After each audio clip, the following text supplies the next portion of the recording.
സിദ്ധവൈദ്യത്തിനെക്കുറിച്ചും അത് ഉണ്ടായ കാരണങ്ങൾ പലതിനെക്കുറിച്ചും ഞാൻ ചെറുതായിട്ട് നിങ്ങൾക്ക് ഒരു വിവരണം തരാൻ വേണ്ടി കൂടിയാണ് ഇവിടെ വന്നിരിക്കുന്നത്. സിദ്ധവൈദ്യം ഒരു ദ്രാവിഡന്മാരുടെ ഒരു ചികിത്സയാണ്.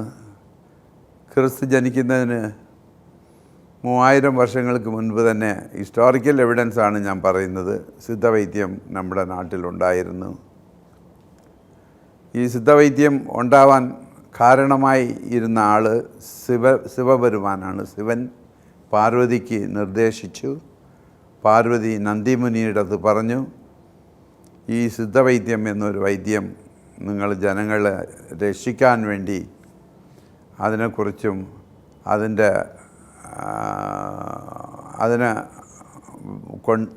ഈ സിദ്ധവൈദ്യം കൊണ്ട് രോഗങ്ങളെ ചികിത്സിച്ച് ഭേദമാക്കുന്നതിനെക്കുറിച്ചും നിങ്ങൾ കാര്യമായിട്ട് ചിന്തിക്കണം എന്നൊരു നിർദ്ദേശം വന്നതിൻ്റെ പുറത്ത് അദ്ദേഹം അഗസ്ത്യ മുനി എന്നൊരു മുനി ഉണ്ടായിരുന്നു.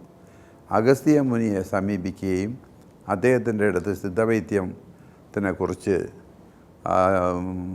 എഴുതുവാനും അത് പഠിപ്പിക്കുവാനും വേണ്ട നിർദ്ദേശങ്ങൾ കൊടുക്കുകയും അതിൻ്റെ അടിസ്ഥാനത്തിൽ അഗസ്ത്യ മുനി 18 സ്റ്റുഡൻസായിട്ട് 18 മുനികളെ സെലക്ട് ചെയ്യുകയും അവരെല്ലാം ചേർന്ന് വരുമ്പോൾ അത് സിദ്ധர்கள் എന്നും സിദ്ധന്മാരെന്നും അവർ അറിയപ്പെടുന്നു. ആദ്യത്തെ സിദ്ധരെന്ന് പറയുന്നത് ശിവപെരുമാനാണ്. പിന്നെ ഞങ്ങൾ പറയുമ്പോൾ അഗസ്ത്യ മുനിയുടെ പേരാണ് പറയുന്നത്. ഇവരൊക്കെ ഈ ഞങ്ങളെ സിദ്ധ ചികിത്സയെക്കുറിച്ചും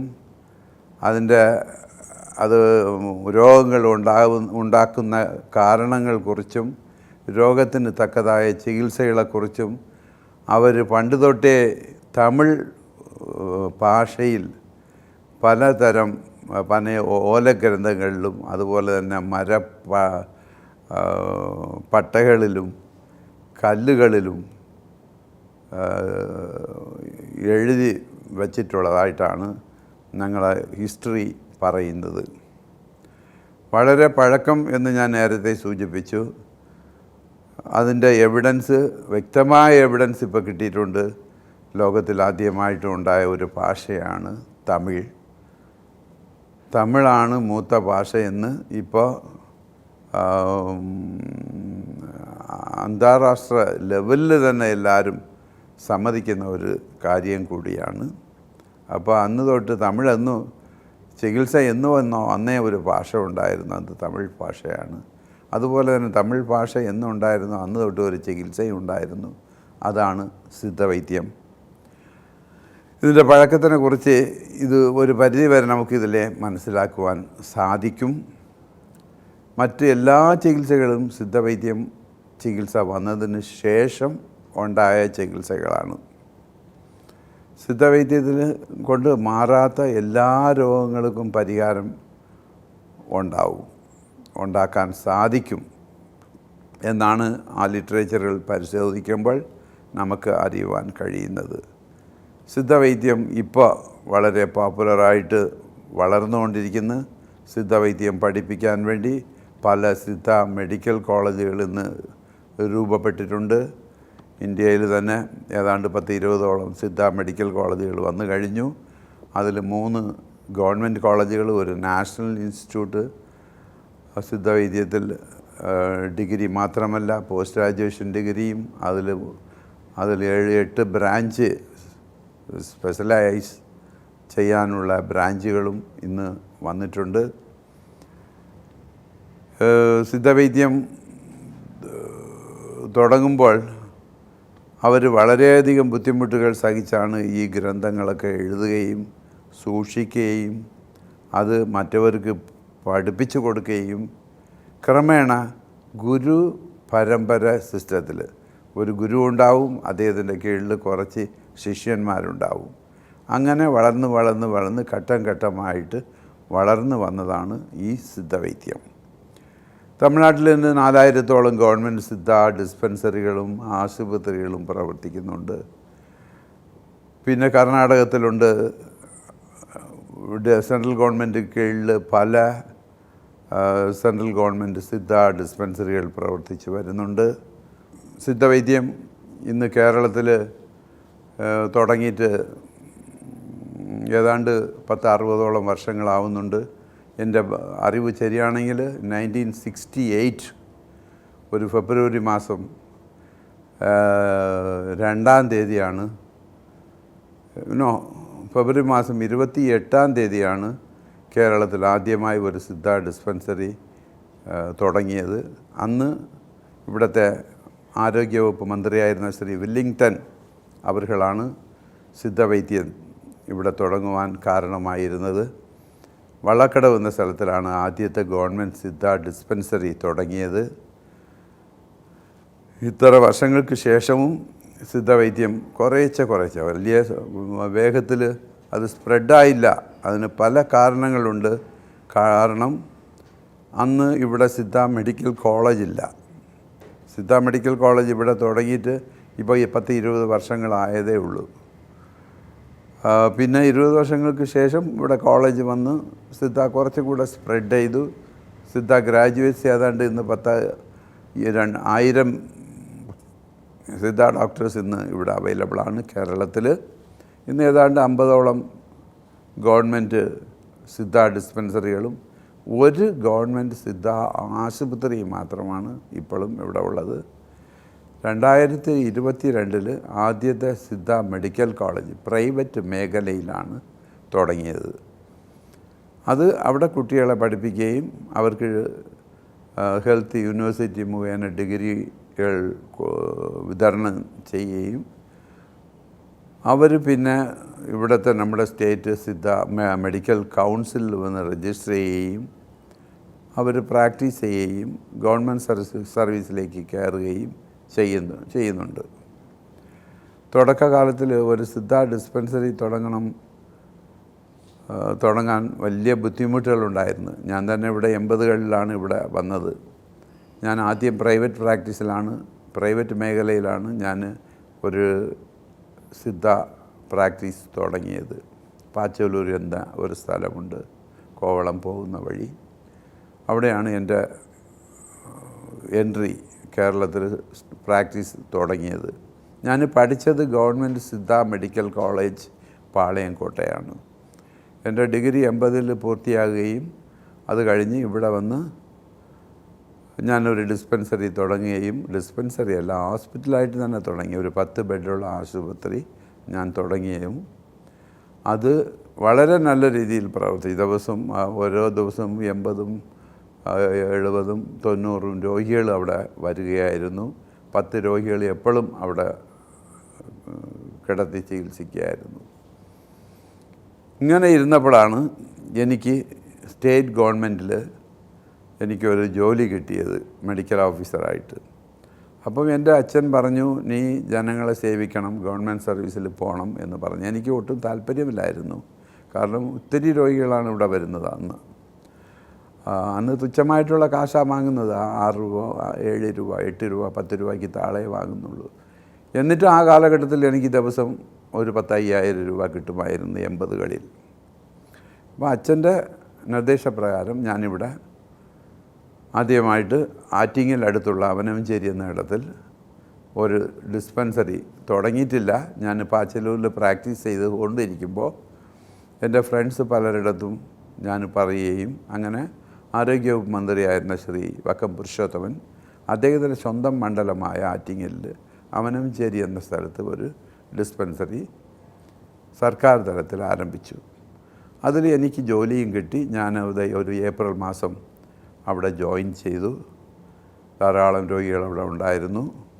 ഘട്ടം ഘട്ടമായിട്ട് ഞാൻ അവിടെ ഒരു 5-6 വർഷം പണി പൂർത്തിയാക്കിയതിന് ശേഷം തിരികെ വള്ളക്കടവുക്ക് വന്ന് വള്ളക്കടവ് ഗവൺമെൻറ് സിദ്ധ ഹോസ്പിറ്റലിൽ ഡിസ്പെൻസറി, അതുകൊണ്ട് ഡിസ്പെൻസറി ആയിരുന്നു ആ കാലഘട്ടത്തിൽ, ഡിസ്പെൻസറി സേവനം അനുഷ്ഠിക്കുകയും പിന്നെ എനിക്ക് ഒരു വാശി ഉണ്ടായിരുന്നു, ഒരു കിടക്കകളുള്ള ഒരു ആശുപത്രി തുടങ്ങണം എന്നുള്ളത്.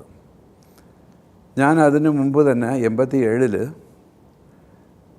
National conference on Siddha medicine എന്നൊരു കോൺഫറൻസ് ട്രിവാൻഡ്രത്ത് VJT ഹാളിൽ സംഘടിപ്പിക്കുകയും അതിന് അന്നത്തെ മുഖ്യമന്ത്രിയായിരുന്ന ശ്രീ E.K. നായനാർ ക്ഷണിക്കുകയും അദ്ദേഹം ആ കോൺഫറൻസിൽ പങ്കെടുക്കുകയും അതുകൂടാതെ ഹെൽത്ത് മിനിസ്റ്റർ, ട്രാൻസ്പോർട്ട് മിനിസ്റ്റർ ഇവരൊക്കെ അന്നത്തെ മീറ്റിങ്ങിൽ വന്നായിരുന്നു. അന്ന് സിദ്ധ ആണെങ്കിൽ ഇന്ത്യയിൽ ഒരു കോളേജ് മാത്രമേ ഉള്ളൂ.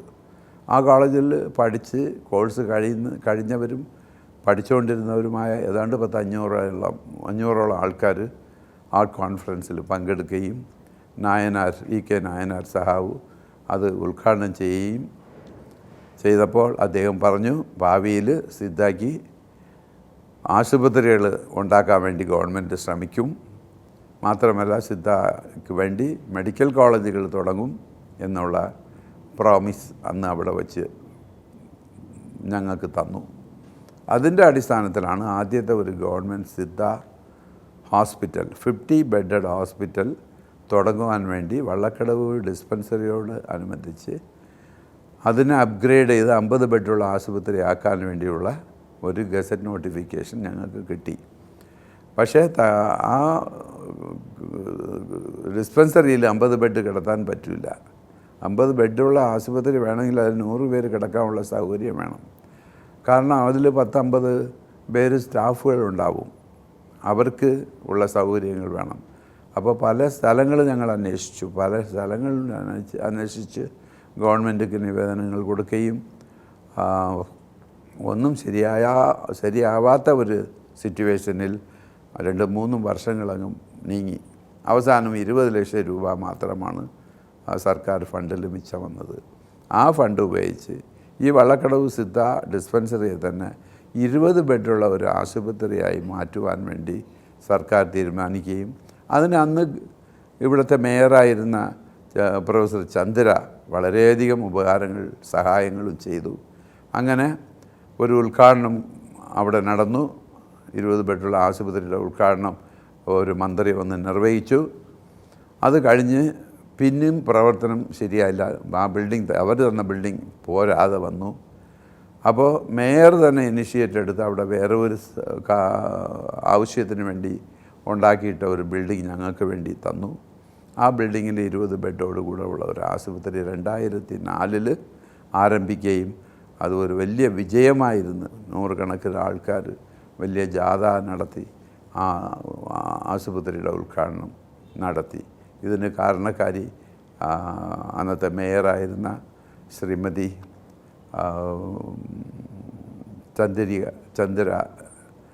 പ്രൊഫസർ ചന്ദ്ര ടീച്ചറാണ്. എത്ര അവർക്ക് അവരെ നന്ദി പറഞ്ഞാലും മതിയാവില്ല. പിന്നെ പല ആശുപത്രികൾ തുടങ്ങി. ആറ്റിങ്ങലിൽ, നെയ്യാറ്റിൻകരയിൽ, തൊടുപുഴയിൽ, പാലക്കാട്, പിന്നെ മണ്ണഞ്ചേരി, ആലപ്പുഴയിൽ തന്നെ മണ്ണഞ്ചേരി, ഇങ്ങനെ പല ഡിസ്പെൻസറികൾ എൻ്റെ കാലത്ത് തുടങ്ങാൻ പറ്റി. ഓരോന്നിനു വേണ്ടി സെക്രട്ടേറിയറ്റ് കയറി ഇറങ്ങി കാണേണ്ടതെല്ലാം കണ്ട് പല തരത്തിൽ ശ്രമിച്ചതിൻ്റെ ഫലമായിട്ടാണ് ഇപ്പോൾ ഇത്രയും ഡിസ്പെൻസറികൾ വന്നു. പിന്നെയാണ് പുതിയതായിട്ട് ആരംഭിച്ചിട്ടുള്ള മെഡിക്കൽ കോളേജിൽ നിന്ന് കുട്ടികൾ പഠിച്ച് പുറത്ത് വന്നപ്പോൾ അവർക്ക് ജോലിയില്ല. അപ്പം സെൻട്രൽ ഗവൺമെൻറ്റിൽ നാഷണൽ ഹെൽത്ത് മിഷനുമായിട്ട് ബന്ധപ്പെട്ട് അതിലെ കൂടെ അതിൻ്റെ ഫണ്ട് ഉപയോഗിച്ച് ഡിസ്പെൻസറികൾ ഉണ്ടാക്കാൻ വേണ്ടിയുള്ള ശ്രമങ്ങൾ ആരംഭിക്കുകയും അതിലെ കൂടെ 30 ബെഡുള്ള ആശുപത്രി തുടങ്ങുവാനുമുള്ള ഒരു അനുവാദം നേടിയെടുക്കുകയും ചെയ്തു. അനുവാദം കിട്ടി. പക്ഷേ ഡിസ്പെൻസറികൾ തുടങ്ങണമെന്നുണ്ടെങ്കിൽ പഞ്ചായത്തുകൾ അല്ലെങ്കിൽ സ്വയംഭരണ സ്ഥാപനങ്ങൾ അതിന് സ്ഥലവും സൗകര്യങ്ങളും ചെയ്ത് കൊടുക്കണം.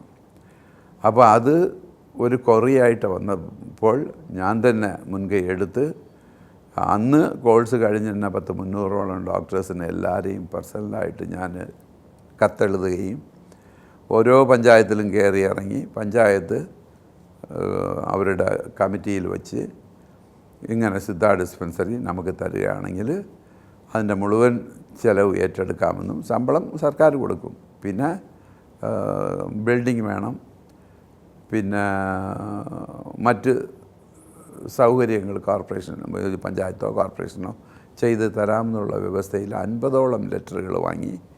ഈ ലെറ്റേഴ്സ് NRHM ഡയറക്ടർക്ക് കൊടുക്കുകയും ഒരു കോപ്പി നമ്മുടെ ബഹുമാനപ്പെട്ട അന്ന് മന്ത്രിയായിരുന്ന വി ശിവകുമാർ അവരുടെ കയ്യിൽ കൊടുക്കുകയും ചെയ്തു. സഡനായിട്ട് മറ്റു കാര്യങ്ങൾ നീങ്ങി അങ്ങനെ 30 പേർക്ക് ആദ്യമായിട്ട് ജോലി കിട്ടി. അങ്ങനെ സിദ്ധവൈദ്യം ഒരു 15 വർഷങ്ങൾക്ക് മുൻപ് ഒരു 30-35 ആൾറെഡി ഒരു 8 ഡിസ്പെൻസറി ഉണ്ട്, ഒരു ഹോസ്പിറ്റലുണ്ട്. ഇതൊരു 30-38. പിന്നെ അതിന് ശേഷം 10-20 വർഷത്തിനിടയ്ക്ക് 8-10 ഡിസ്പെൻസറികൾ സർക്കാർ ആരംഭിച്ചു. പിന്നെ NRHMൽ കൂടെ കുറച്ച് പേർക്ക് കൂടെ ഈ ആശുപത്രികളിൽ 2-3 ആൾക്കാർക്ക് ജോലിയും കിട്ടി. അങ്ങനെ ഇപ്പോൾ 50 പേര് ജോലി ചെയ്യുന്നുണ്ട്. ഒരു തരത്തിൽ പറയുകയാണെങ്കിൽ സിദ്ധവൈദ്യം ഗ്രാജുവലായിട്ട് കേരളത്തിൽ കുറേശ്ശെയായിട്ട് വളർന്നുകൊണ്ട് ഇരിക്കുന്നു. ഇത് പോരാ, സിദ്ധവൈദ്യം നല്ല രീതിയിൽ മുമ്പോട്ട് വളർന്നു വരണം എന്നുണ്ടെങ്കിൽ ഗവൺമെൻറ് തലത്തിലൊരു മെഡിക്കൽ കോളേജ് ഉണ്ടാവണം. എന്നാലേ സിദ്ധവൈദ്യം നല്ല രീതിയിൽ വളരും. ഇത് വളരെ മറ്റെല്ലാ ചികിത്സയെക്കാളും വളരെ ഫലപ്രദമായ ചികിത്സയാണ്. എല്ലാ രോഗങ്ങൾക്കും നല്ല ഔഷധവും നല്ല ട്രീറ്റ്മെൻറ്റും സിദ്ധവൈദ്യത്തിലുണ്ട്. സർക്കാർ ഇതിന് വളരെയധികം സഹായിക്കണം എന്നുകൂടി പറഞ്ഞുകൊണ്ട് ഞാൻ നിർത്തുന്നു.